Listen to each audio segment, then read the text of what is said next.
우리 오늘 말씀은 시편 142편 1절로 7절 말씀입니다. 시편 142편 1절로 7절 말씀입니다. 시편 142편 1절로 7절 말씀, 구약성경 906쪽이죠. 제가 한 절, 여러분들이 한 절 우리 교독해서 읽겠습니다. 내가 소리내어 여호와께 부르짖으며 소리내어 여호와께 간구하는도다. 내가 내 원통함을 그의 앞에 토로하며 내 우환을 그의 앞에 진술하는도다. 내 영이 내 속에서 상할 때에도 주께서 내 길을 아셨나이다. 내가 가는 길에 그들이 나를 잡으려고 올무를 숨겼나이다. 오른쪽을 살펴보소서. 나를 아는 이도 없고 나의 피난처도 없고 내 영혼을 돌보는 이도 없나이다. 여호와여, 내가 주께 부르짖어 말하기를 주는 나의 피난처시요 살아있는 사람들의 땅에서 나의 분기디시라 하였나이다. 나의 부르짖음을 들으소서. 나는 심히 비찬하나이다. 나를 핍박하는 자들에게서 나를 건지소서. 그들은 나보다 강하니이다. 다 같이요. 내 영혼을 옥에서 이끌어내사 주의 이름을 감사하게 하소서. 주께서 나에게 갚아주시리니 의인들이 나를 두려리이다. 아멘. 오늘은 특별히 그리스도인의 감사, 이런 제목으로 은혜를 나누겠습니다. 우리 일반인들의 감사가 아니라 그리스도인의 감사, 아주 기본적인 말씀이 되죠. 오늘은 추수감사주일인데 추수감사주일의 유래는 여러분들이 익히 많이 들어보셨지만 메이플라워를 타고 신대륙을 건너가서 그렇게 거의 한 70% 이상이 죽어가면서도 감사를 올리기 시작한 게 추수감사절의 기원이라고는 현대적으로는 그렇게 말하는데, 우리가 성경에서는 그죠? 추수감사절 이런 여러 가지 감사절이 많이 나오잖아요. 그렇게 광야에서 헤매다가 가나안에서 처음으로 또 이렇게 곡식을 얻게 되고 수많은 그런 여러 가지 유래가 있지만, 오늘은 특별히 그리스도인의 감사, 이제까지 우리 유래라든가 이런 거와 상관없이 나하고 관계되는 그리스도인의 감사에 대해서 은혜를 나누려고 합니다. 사람은 누구나가 다 감사할 줄 알죠? 그런데 그리스도인도 감사를 하는데 그 대상이 일반 우리 사람들하고 일반인들하고 전혀 다른 감사를 하고 있습니다. 우리가 교회사에서는 그리스도인 그러면 이제 이 말에 이 용어가 시작된 곳이 바로 안디옥 교회라고 성경은 분명히 정언하고 있죠. 우리가 사도행전 11장에 보면 이런 말씀이 나오죠. 사도행전 11장에 바나바가 사울을 찾으러 다소에 가서, 바나바라는 사람이 사울을 찾으러 다소라는 지역에 가서 만남에 안디옥에 데리고 와서 다소에서 안디옥으로 옮겨오는 거죠. 둘이 교회에서 1년간 모여 있어 큰 무리를 가르쳤고 제자들이 안디옥에서 비로소 그리스도인이라 일컬음을 받게 되었더라. 이 안디옥에서 그리스도인이라는 이름을 처음으로 받았다는 거죠. 이 초대 교회의 모교회는 예루살렘 교회입니다. 예루살렘. 근데 예루살렘 교회에서 워낙 유대교의 pit박을 받다 보니까 이 사람들이 흩어지는 거야. 흩어졌는데 갈릴리에 있는 사람들하고 예루살렘에 있는 사람들하고 모여서 흩어져서 모인 곳이 안디옥인데, 그 당시에 안디옥이라는 이름이 몇 개가 있어요. 우리가 지난번에 바울이 마가가 뒤에 가다가 돌아온 게 비시디아 안디옥이었는데, 그 안디옥 중에서 굉장히 큰 도시가 시리아 안디옥이야. 요새 말하는 시리아 있죠? 그 위에, 이스라엘 위에 시리아 안디옥인데, 그 안디옥으로 이주를 한 거예요. 그러다 보니까 자연히 믿음의 사람들이다 보니까 자연스럽게 교회가 만들어졌는데, 그 당시에 교회 담임 목사가 그렇게 특별하게 훈련받은 목사가 없었나 봐. 그래서 예루살렘 교회에서 누구를 파송했죠? 바나바를 담임 목사로 파송을 했어. 그랬더니 가보니까 사람들은 많이 모여 있는데 이분들을 성경을 가르치겠다 싶었는데 딱 떠오른 사람이 누가 떠오른 거예요? 바울이 떠올랐어. 바울이. 시리아 안디옥하고 바울이 살았던 다소는 거리가 멀지 않았는데 거기서 바울이 은혜 받고 10년 동안 칩거라고 그러죠. 10년 동안 쭉 거기서 그 지역을 복음을 증거했죠. 성경에는 기록이 10년 동안 뭘 했는지 안 나오는데 거기를 바나바가 찾아가서 야, 나 혼자 이렇게 교회를 섬기기가 쉽지 않으니 우리 같이 섬기자. 그래서 두 사람이 성경 박사가 바울이죠. 가말리엘 후예로 굉장히 공부를 많이 구약 성경에 능통한 사람인데 그 바울이 같이 이제 성도들 1년간 소위 말해 제자 훈련을 한 거죠. 그렇게 만들어진 사람들이 제자들인데 그들을 보고 안디옥 사람들이 그리스도인이다 이렇게 불렀다는 거예요. 그래서 우리가 그리스도인 그러면 바로 이런 안디옥에서 이제 처음 불리어졌는데 그러면 이런 유래를 가진 그리스도인이 어떤 사람인가? 그리스도는 말 그대로죠. 그리스도인은 뭐예요? 그리스도를 믿는 사람이야. 그리스도인 그럼 그리스도를 믿는 사람이야. 그런데 우리가 믿음의 대상이 그리스도란 말인데 수차례 반복을 하지만 그리스도 이 말은 뭐예요? 헬라 말이에요. 그리스 말이에요. 그리스 말을 다른 말로 헬라어 이렇게 말해요. 헬라. 그리스도는 헬라 말인데 이게 히브리어 말, 이스라엘 말로는 똑같은 말이 메시아예요. 메시아. 핸델의 메시아처럼 메시아. 그러니까 구약 성경은 전부가 다 누굴 기다리는 거예요? 메시아를 기다리는 거야. 메시아. 구원자. 그죠? 기름 부은 자라는 뜻인데 메시아를 기다리는 거야. 근데 그 메시아가 왔다라고 하는 우리 왔다 해가지고 그 메시아를 누구로? 예수님으로 믿는 사람들이 우리. 그죠? 그러니까 결국은 그리스도인 그러면 그리스도를 믿는 사람인데 다른 말로 하면 누구예요? 예수를 믿는 사람이야. 다른 말로 예수, 그리스도를 믿는 사람이죠. 자, 바울이 전했던 예수는 그리스도 그걸 두 단어로 뭐라고 그랬어요? 두 낱말로? 두 글자로? 복음. 복음을 믿는 사람이 그리스도인이야. 그러니까 그리스도인 그러면 뭐예요? 그리스도를 믿는 사람이요. 예수가 그리스도인 걸 믿는 사람이요. 구약 성경에서 메시아가 예수인 걸 믿는 사람이면서 복음을 믿는 사람이야. 그리스도인하고 복음은 뗄래야 뗄 수가 있다 없다? 없는 거야. 우리가 복음을 믿기 때문에 그리스도인. 그죠? 그걸 분명히 해야 돼. 몇 번 봐. 요게 분명하지 않으면 그리스도인의 정체성이 없어지는 거야. 너가 그리스도인이야? 너 뭘 믿어? 예수님 믿는데. 뭘 믿어? 복음 믿는데. 뭘 믿어? 예수가 그리스도를 믿는데. 그렇게 말하면 정답인 거야. 그게 그리스도인. 그러니까 그리스도인 그러면 복음이 무엇인지에 대한 정확한 우리가 이해도 있어야 되고 그게 믿어질 때에 우리는 그리스도인이 되기 때문에 우리가 진정한 그리스도인은 복음을 모르면 전혀 그리스도인과 상관이 없는 무늬만 그리스도인이 된다는 거죠. 이런 그리스도인을 염두에 둘 때 과연 그리스도인의 감사는 어떻게 해야 될까? 그게 이제 오늘의 우리 자신에게 묻는 질문이 되는 거예요. 그래, 그리스도인이다. 그러면 과연 그리스도인은 어떤 감사를 올려야 되지? 무엇 때문에 감사해야 되지? 이 이야기가 이제 우리가 늘 생각하면서 살아야 될 그런 질문이 되는 겁니다. 그리스도인은 복음을 믿는 사람들이기 때문에 늘 가슴에 채워야 될 것도 일반 사람들과 다르죠. 그리스도인은 특별히 하늘의 것, 위의 것을 채우는 사람들이다. 이렇게 골로새서에서 바울 사도는 말하고 있습니다. 우리 골로새서 3장 1절 4절 이런 말씀이죠. 그러므로 너희가 그리스도와 함께 다시 살리심을 받았으면 이제 그리스도와 함께 그리스도의 부활에 우리가 동참을 했다는 거죠. 그러면 이제 그리스도인이면 진정한 그리스도인이면 위의 것을 찾으라. 거기는 그리스도께서 하나님 우편에 앉아 계시느니라. 위의 것을 생각하고 땅의 것을 생각하지 말라. 2번이죠. 2절, 3절 이는 너희가 죽었고 너희 생명이 그리스도와 함께 하나님 안에 감추어졌습니다. 우리는 예수 생명으로 사는 사람들이기 때문에 예수 생명 위의 것을 생각하는 그런 사람으로 살아가라는 거죠. 우리 생명이신 그리스도께서 나타나실 그때에 다시 예수님께서 재림하실 때에 너희도 그와 함께 영광 중에 나타나리라. 이렇게 그리스도를 생명으로 그리스도를 소망 삼고 그렇게 살아가는 그리스도인은 위의 것을 생각하고 땅의 것을 생각하지 말라. 이게 이제 그리스도인의 정체성이 되는 거죠.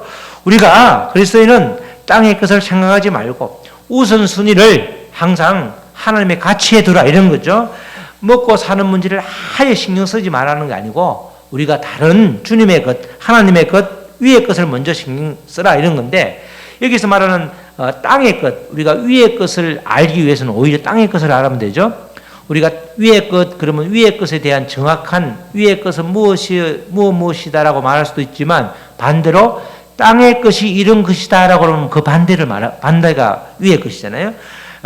땅의 것은 세상이나 세상에 있는 것들인데 요한일서 2장 15절 16절에 아주 정확하게 말씀하고 있습니다. 우리가 세상의 것 그러면 딱 요거 정의가 15절 이 세상이나 세상에 있는 것들 그게 뭐죠? 위에 땅의 것들이죠. 그것을 사랑하지 말라. 누구든지 세상을 사랑하면 아버지의 사랑이 그 안에 있지 아니하니 이는 세상에 있는 모든 것이 세상이나 세상에 있는 것들을 딱 정의한 게 뭐다? 육신의 정욕과 안목의 정욕과 이생의 사랑이니 이게 세상 것이야. 세상 것은 요 세 가지 범주에 다 포함되는 거야. 육신의 정욕이나 안목의 정욕이나 이생의 사랑 이것이니 다 아버지께로부터 온 것이 아니 어디서 봤다? 세상으로부터 온 것이 세상 것이라는 거야.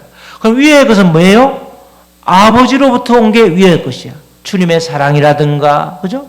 원수를 사랑하는 성경 말씀이라든가, 이 땅에서 온 것이 아니라 하늘에서 온 것, 하나님으로부터 나온 것, 하늘로부터 나온 말씀, 그게 위의 것인 거야. 그러니까 다른 말로 하면 위의 것을 생각하란 말은 말씀에 순종해라 이렇게 바꿀 수도 있는 거죠. 바로 이 세상 것과 관계가 없는 것, 세상 사람들은 당연히 세상의 것을 추구하는 거죠. 세상 사람들은 세상의 것을 추구하는 게 당연한 거예요. 당연한 거. 그죠? 그러나 그리스도인이 하나님의 것을 추구하지 않고 세상적인 것만 추구하면 전혀 복음과 상관없는 그리스도인이 전혀 아닌 거죠.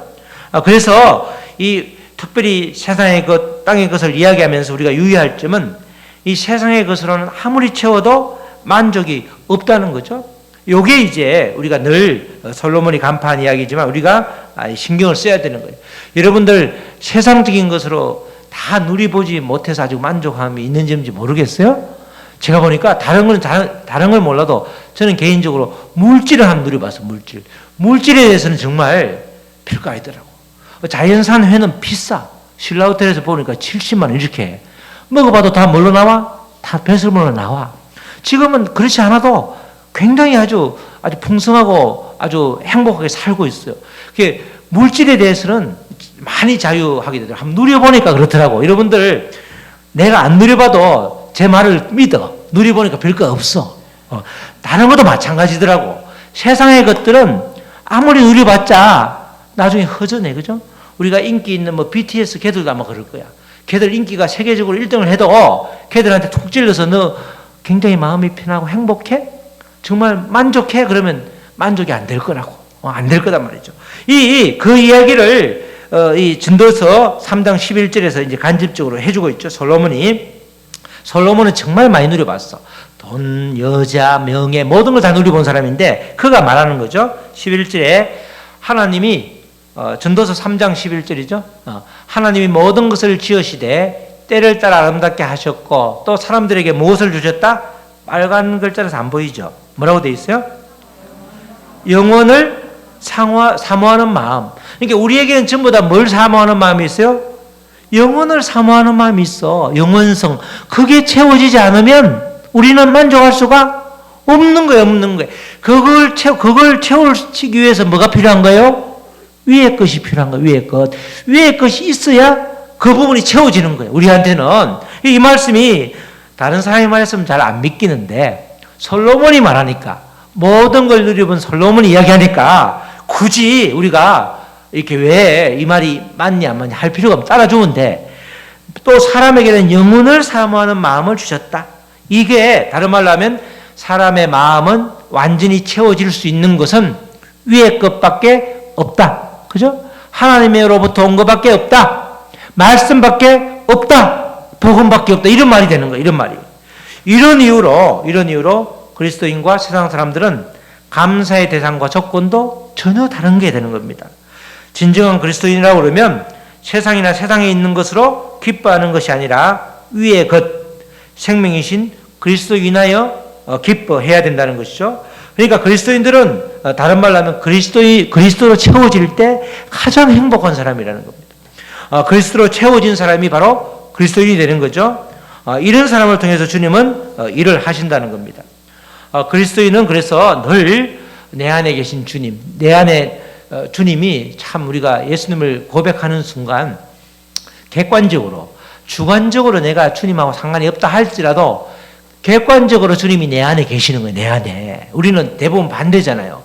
우리 애가 별로 객관적으로 잘 못 시원찮아 보이는데 부모는 우리 애가 최고래, 주관적으로. 근데 주님은 우리가 영접하는 순간 객관적으로 내 안에 계신다니까. 내가 부인하도 내 안에 계신다니까.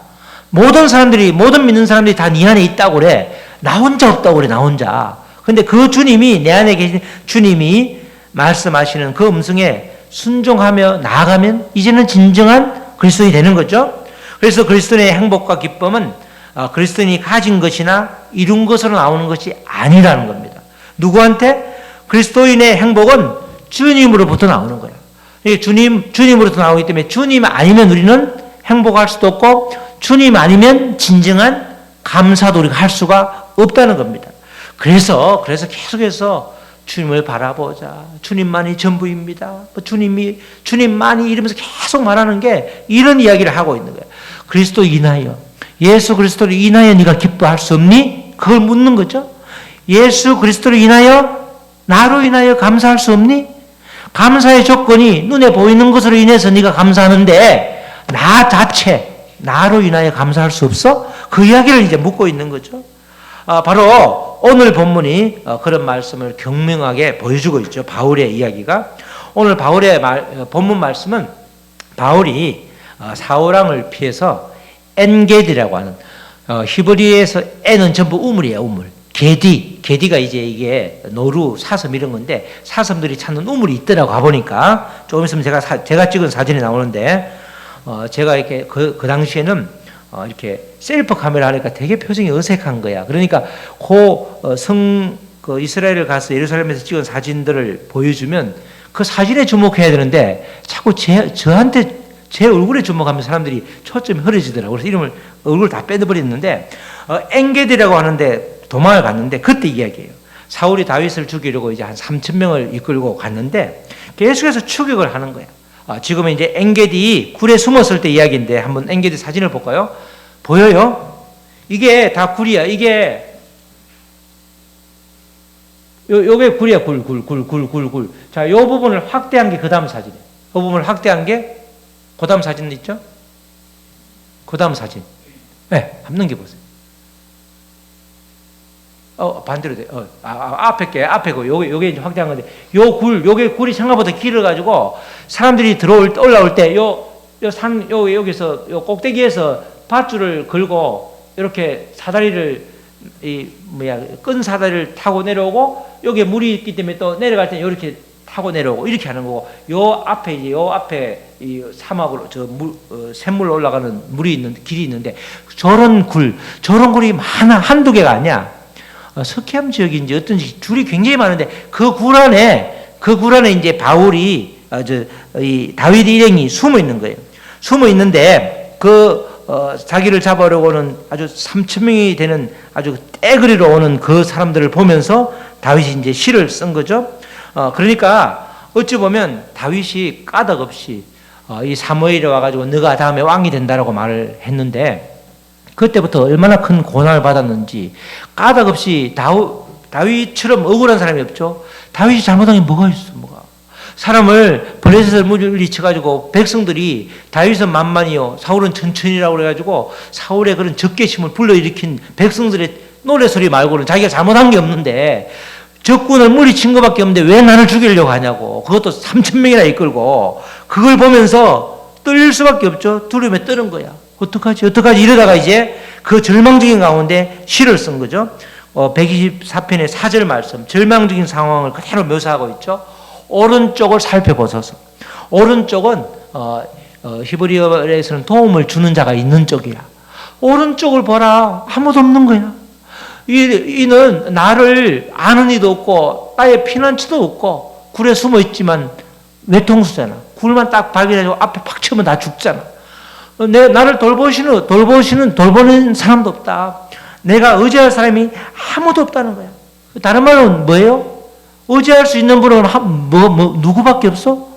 하나님밖에 없다는 뜻이야. 이 말이 오른쪽을 봐도 없고 피난처도 될 수도 없고 나를 돕는 사람도 아무도 없고 굴 속에서 가만히 보니까 또 이러면 안 되니까 조용히 숨죽이고 있는데 3,000명은 왔다 갔다 하지.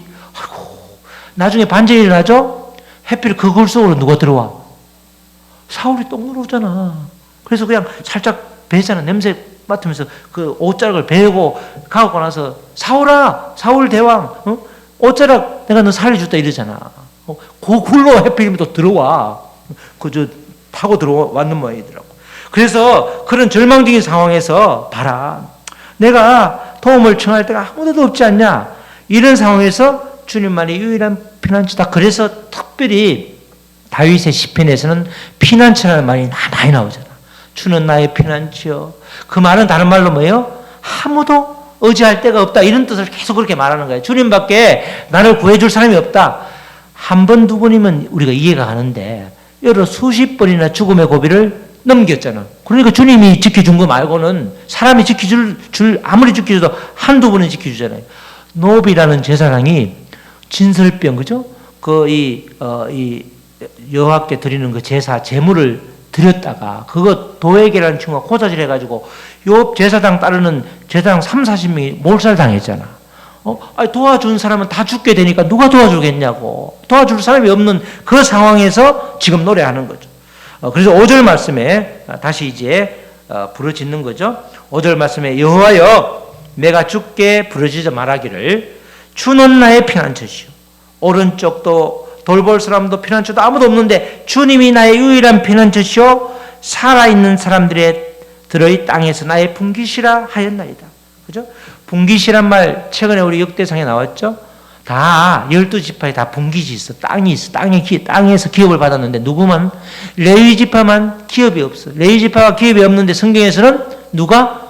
우리의 레위지파의 기업은 누구다? 하나님이다. 이렇게 말해. 그냥 하나님이 나의 분깃이란 말은 그 말이, 이 말이 그 레위지파에게 땅을 주지 않고 하나님을 섬기도록 주었다는 그 이야기를 지금 인용해서 이렇게 하는 거죠. 살아있는 사람들의 땅에서 나의 분깃이라. 그 말이 바로 주님을 기업으로 주셨다는 그 말씀. 요게 먼저인지 열왕기가 먼저인지, 그죠? 열왕기보다 다윗이 먼저 살았던 분이잖아. 그러니까 요 말에서 열왕기가 따가겠죠. 어쨌든 그 말이 바로 주님을 기업으로 주셨다. 그 이야기를 고백을 하는 거죠.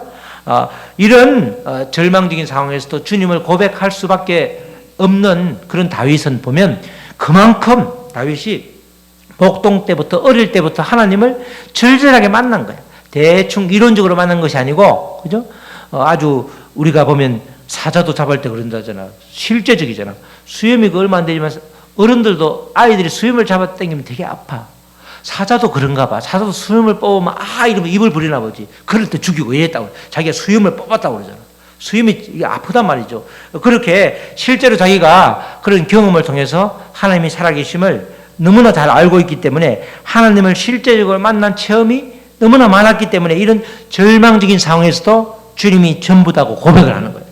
다윗이 어떻게 하느냐에 따라서 굴 속에 다윗만 있는 것이 아니라 300-400명이 같이 떼거지로 있기 때문에 그만큼 큰 굴에 들어가 있기 때문에 다윗이 눈빛이 흐린다든지 두려움에 떨린 말을 하면 전부 다 오합지졸이야. 다윗이 딱 중심을 딱 잡고 있을 때 그럴 때 다른 쫄뱅들도 다른 부하들도 우리 대장이 저렇게 굳건하니 우리도 따라갑시다 이렇게 되는 거지.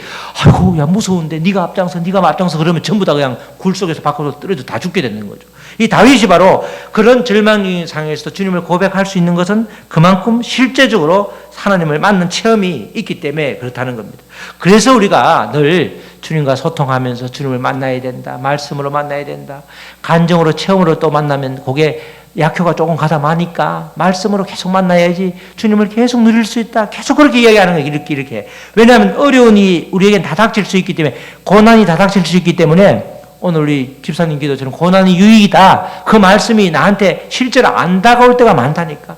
시편에는 분명히 고난이 내게 유익이다 이렇게 나오잖아. 그런데 그게 뭔 말인지 이해가 안 되는 거야. 고난의 한가운데 있을 때는 그런 소리가 안 들리는 거야. 근데 실제로 말씀에 여기 고비구나. 여기 감추어진 보아구나. 나에게 뭔가 하나님이 주시는데 숨겨서 보니까 내가 진짜 베기를 몰랐네. 이렇게 자꾸 그 한꺼풀 이렇게 벗겨보면 그 뒤에 정말 진주가 있으면 우리가 알게 된단 말이죠. 그래서 고난이 유익이다 이렇게 말하는데 이 다윗이 고난 가운데서도 주님을 고백할 수 있는 것 이러기 위해서는 항상 주님과 소통이 있어야 된다는 거죠. 계속해서 주님께 다윗은 간절히 기도하죠. 6절 7절 말씀에 이제 기도를 마무리하죠. 나의 부르짖음을 들으소서 나는 심히 비천하나이다. 주님 앞에서는 우리가 가난할 수밖에 없고 겸손할 수밖에 없는 거죠. 나를 핍박하는 자들에게서 나를 건지소서.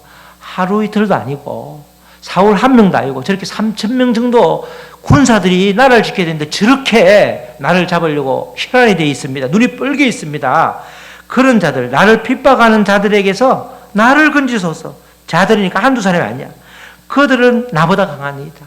내가 아무리 400명을 거느리고 있어도 아무리 용사라고 할지라도 그들 앞에서는 내가 힘이 약할 수밖에 없다. 그래서 이제 7절에 내 영혼을 옥에서 이끌어내사 주의 이름을 감사하게 하소서. 주께서 나에게 갚아주시리니 의인들이 나를 들으리이다. 주님이 나를 갚아주지 않으면, 주님이 나와 함께하지 않으면, 주님이 나를 지켜주지 않으면 나는 아무것도 아닙니다. 이렇게 이제 고백을 하는 거죠. 아무도 다윗이 도울 사람이 없을 때 이 다윗은 하나님께 간구를 한 겁니다. 특별히 7절 말씀에 내 영혼을 옥에서 이끌어내사. 이 전체적인 문맥적인 의미는 그렇지만 또 이게 이 말씀에 집중을 하면 바로 우리가 우리의 신분을 그대로 표현해 주는 거죠. 우리는 이렇게 하나님이 예수님이 우리가 예수님을 믿기 전에는 우리 모두는 옥에 갇힌 존재라고 그랬죠. 제가 여러분들을 회사할 때도 만나보니까 특별히 이렇게 여러 가지 어려운 일로 뭐 사기 이런 게 많지. 경제적인 사범으로 이 감옥을 한 4, 5년 갔다 온 사람은 제일 무서워하는 게 감옥이야, 감옥. 너 또 감옥 가 이러면 막 다 내놓더라고. 그게 그만큼 아주 어려움이 있나 봐. 감옥에 가본 사람은 그렇게 자유가 없다는 게 힘든가 봐. 그러니까 우리가 사실은 근데 우리는 그렇게 잠시 4년형, 5년형, 소위 말해 유기징역이 아니라 우리는 뭐예요? 최소한 뭐야? 무기수야, 무기수 원래가. 우리는 무기수 중에서 대부분 무슨 수야? 사형수야, 사형수. 죽음을 우리는 죄 때문에 죽음을 앞두고 있던 사람이었다니까. 그죠? 그런데 그런 사람에게 가장 큰 복이 뭐예요? 감옥에서 꺼내주는 거잖아. 누가 꺼내주셨는데? 그래서 우리는 그리스도인이 된 것, 그리스도를 믿는 것, 예수 그리스도를 믿는 게 우리에는 가장 큰 복이야. 우리가 이제 복에 대해서 정확하게 해줘야 될 게 우리는 예수님을 믿는 것, 그게 가장 큰 복이야. 아파트를 엄청나게 큰 걸 뭐 요새 신문에 보니까 1000대 1, 1500대 1이던데 아파트 로또인지 뭐 거기 당첨되는 게 가장 큰 복이 아니고 뭐예요? 그리스도인이 된 게 가장 큰 복이야.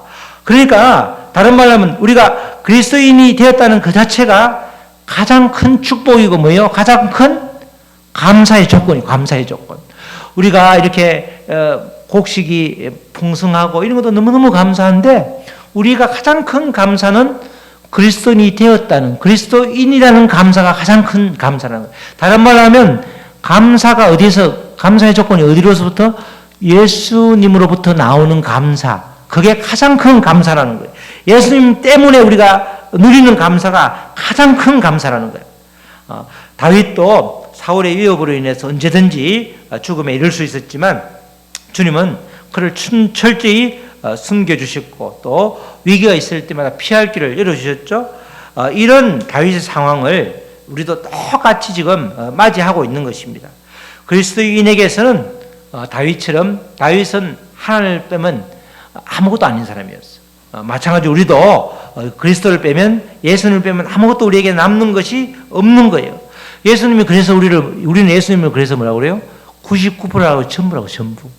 존 웨슬리, 감리교회 존 웨슬리가 영국에서만 유일하게 혁명이 없었잖아요. 그래서 청교도 혁명 그러지만 명예혁명 그러는데 프랑스처럼 사람을 죽이고 막 정권을 몰아내고 피 흘리는 게 그렇게 노골적인 게 한 번도 없어서 그 이면에 바로 이 웨슬리의 감리교 정신이 있었는데 웨슬리가 그러잖아요. 우리는 그리스도는 100% 그리스도인 또는 그의 그리스도인 99%하고 100% 중에서 전혀 다른 거예요. 그리스도는 100% 그리스도인 아니면 의미가 없는 거예요. 예수 그리스도를 100% 믿지 않으면 99% 믿고 1%를 딴 걸 믿으면 그런 그리스도인이 아니라는 거예요. 그렇기 때문에 우리에게는 그리스도가 뭐예요? 전부예요, 전부. 그리스도가 전부라는 뜻이 그런 뜻이야. 원래는 그 웨슬리가 아주 길게 설교문을 쓴 그 핵심 중에 하나가 그거예요. 우리가 그리스도가 전부예요. 우리에게 그리스도가 전부인 거죠. 그러니까 우리의 만족, 우리의 감사는 그리스도인을 떼어놓고 그리스도를 빼면 우리의 감사는 다 헛것이 되는 헛것이. 세상적인 감사는 일시적인 거죠. 그 뿌리에 그리스도로 인해서 하나님께서 우리 아이를 이렇게 해주셔서 감사하고, 하나님께서 직장을 통해서 출발점은 전부 그리스도가 돼야 되는 거예요. 일반인들은 그리스도가 빠져 있잖아. 직장에서 승진을 해서 감사하다. 그죠? 일반인은 승진해서 감사한 거야. 그리스도인도 승진해서 감사한데, 능력도 없는 나를 특별히 은총을 부어주셔서 하나님이 사람을 통해서 나를 승진시켜 주셨는데, 우리의 출발점은 항상 그리스도로 출발하는 거예요. 주님으로 출발하는 감사가 우리가 해야 될 감사라는 거예요. 그렇게 되는 거죠. 그리스도인은 그래서 감사의 조건은 그리스도인이라는 그 자체에서 나온다는 거예요. 거기에 오늘의 한마디로 말씀을 줄이면 감사의 조건은 그리스도인이라는 그 자체에서 나온다 이거예요. 자, 우리 다 같이 그 감사의 조건은 주님이시다. 그게 우리의 감사의 조건이에요. 사형수 신분으로 감옥에 갇혀서 죽을 날만 기다리던 우리들. 그래서 우리의 실체가, 그래서 우리에게 자꾸 우리가 죄인임을 깨달아는 게, 죄인이란 말은 다른 말로 사형수란 말이거든. 그래야 꺼내준 사람이 고마운데, 감옥에 갇히지 않았는데, 집행유예라고 그래도 집에 있는데, 감옥하고 상관이 없는데, 꺼내주는 게 뭔 의미가 있냐고. 아무 의미가 없죠. 그죠? 3일 살다가 구류라고 그러나 파출소에 잠시 3일 있다가 나오는데 그거 꺼내주는 것도 감사해야 하는데, 우리가 죄인일수록 내가 사형수, 그것도 지독한 사형수라는 걸 깨달아지니까 꺼내준 분이 고마운 거지. 우리가 그렇게 되는 거잖아요. 그래서 예수 그리스도 인해서 죽음에서 우리가 완전히 해방된 거잖아요. 우리가 복음 이야기할 때 그런 말 했죠. 예수는 그리스도인데 뭐라고 그랬어요? 그 복음인 이유가, 그죠? 십자가에서 예수님이 돌아가심으로써 무슨 문제를? 가장 큰 죄의 문제를. 또 하나는 무슨 문제라고 해서 우리가 지금 늘 안고 있는 문제가 죽음의 문제잖아. 부활하심으로써 무슨 문제를? 죽음의 문제를, 영생의 문제를 해결해 주셨잖아. 그래서 복음이라는 게 죄와 죽음을 해결해 준 거기 때문에 기쁜 소식이 되는 거란 말이죠. 그분이 예수님이잖아. 그거는 우리가 늘 강조를 했기 때문에 어디 가도 신천지가 물어도 그 뭐는 확실하게 얘기하면 돼. 그 이야기만 확실하게. 신천지가 계속 A라고 물어도 단만 하면 돼. B 1, 2, 3, 4, 10까지 물어도 전부 다 예수는 그리스도, 예수는 그리스도, 예수는 그리스도. 그러면 그 사람들이 떠나가. 말할 게 없는 거예요.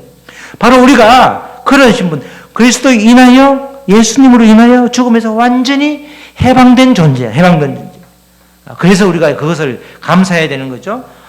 우리가 늘 감사해야 될 가장 큰 이유는 그리스도인이라는 사실을 기억하시기 바랍니다. 그리스도인은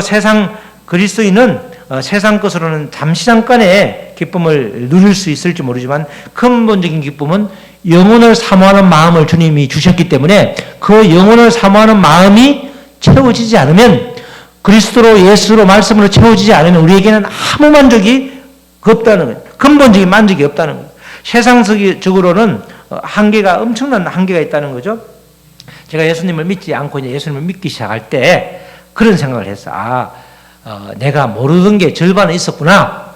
세상 것이 절반이고 예수 믿는 하나님 것이 절반인데 내가 절반을 모르고 있었구나. 이렇게 생각을 했다니까. 근데 점점 갈수록 세상 것하고 하나님의 것을 비교를 하니까 비교가 돼, 안 돼? 안 돼야 맞는 거야. 안 돼야. 자연스럽게 동문회를 나가기가 힘들어져. 가서 하는 이야기나 전혀 나하고 맞지도 않고, 거기서 노래방에서 전도하는 것도 쉽지도 않고, 어찌 보면 만만치 않아. 다 술퍼 마시고, 우리는 남녀 공학이기 때문에 중학교 동창들 모이니까 그렇고, 고등학교 동창들은 남자만 있는데 같은 재단 뒤에, 건물 뒤에 여상이 있으니까 여상 애들하고 조인트를 해가지고 지금도 만나. 내가 다음에 요번 연말에 동문회를 가잖아요. 나이가 58인데 여자애들이 한 번도 안 본 애들이 나보고 운서가 그래. 그건 내가 뭐라고 그러냐. 너는 뭔데 이름이? 순자야? 순자야 이런다니까. 그게 그렇게, 그러니까 안 맞잖아. 나 이 목사인데 그럼 다 싫어해. 우리가 세상의 것은, 믿음의 사람은 세상의 것이 전부가 아니고 믿음의 세계가 전부이다시피 한 게 정상이더라고, 정상. 미련을 가질 필요가 없더라니까. 우리는 하나님의 것으로 채워야 될 사람들이기 때문에 그렇다는 겁니다. 사랑하는 성도 여러분, 세상에서 온갖 쾌락을 다 맛본 솔로몬도 결국 기쁨을 주시는 분은 하나님이다, 이렇게 고백을 하고 있죠. 전도서 5장 21절에 이런 말씀이 나오죠. 우리말 성경에 잘 나오더라고. 하나님께서 사람의 마음에 기쁨을 주실 거라. 사람의 마음에 기쁨을 주시는 분이 하나님이시래. 인생살이를 그리 심각하게 생각할 건 없다. 인생살이 그렇게 깊게 생각할 게 없어. 다른 말은 뭐야? 단순하게 살아, 이 말이야. 믿음의 사람들은 머리가 복잡하면 안 되더라고. 머리가 복잡하면, 여러분들 머리가 복잡하면 내가 해결할 재주가 없는데 머리가 복잡하면 머리가 어떻게 해요? 아파요, 아파. 머리가 아파. 복잡하면 아파. 머리가 단순하면 안 아파. 단순 이꼴 무식이 아니고 이 머리를 복잡하게 하면 안 돼. 그리스도가 하나님과 소통하는데 방해가 되면 복잡한 건 다 끊어내야 돼. 끊어내야 돼. 사과도 농사 지을 때 보면, 그죠? 사과가 주릉주릉 달렸다고 우리는 지나가는 사람 좋아하는데, 조그마한 사과가, 그 사과 과수하는 주인은 싫어해. 왜? 주릉주릉 달면 헝구 새끼 같아가지고 제대로 먹이지도 못한 애가 전부 다 자라 빠져서 상품 가치가 아무것도 없어. 다 잘라내. 한 두세 개만 남겨놓고. 그러면 이만해지잖아. 거기다 합격이라고 딱 써놓으면 백화점에서 굉장히 비싸게 팔리는 거예요. 그게 합격사가 아니에요. 그렇게 되는 거란 말이죠. 이렇게 우리도 마찬가지로 우리는 단순하게 돼야 되는 게, 하나님과 소통하기 위해서는 단순한 걸 원하기 때문에 그런 거예요. 인생살이 그리 심각하게 생각할 게 없다. 이 말이 단순하게 살아라, 이런 뜻이에요. 정말 우리는 그렇게 살아야 되는 거죠. 그럴 때 오히려 감사하기가 훨씬 더 쉬운 거예요. 머리가 복잡하면 복잡할수록 머리에 따지는 게 많기 때문에 감사할 게 줄어들어. 단순하면 감사해. 이렇게 건강하니까 감사하네, 그죠?